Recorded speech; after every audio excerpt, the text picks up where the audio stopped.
Buonasera, signor Al Capone. Sono venuto a farvi questa intervista perché mi hanno detto che in terra ci caga come andate voi. Voglio sapere se sto fatto è vero oppure no.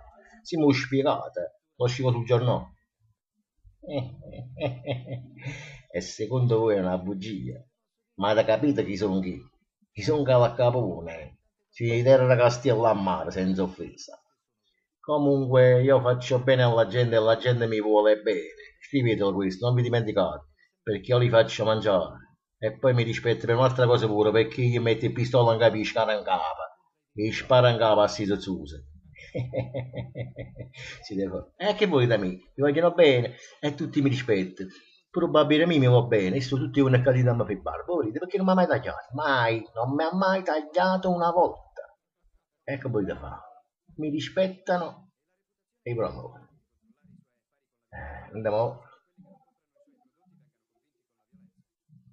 andiamo a una vita molto sana, ma andiamo a vita molto mi tagliare.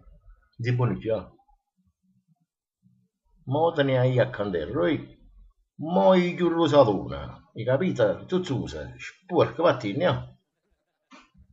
Ah, non già vi giocate in dia, chi sta manca è buono, chi sta non serve. Allora facciamo i soldi miei, ma chi ce l'ha già fa mangiare? Su di zoccoli e puttana. Non ho capito io, non mi posso fidare di nessuno.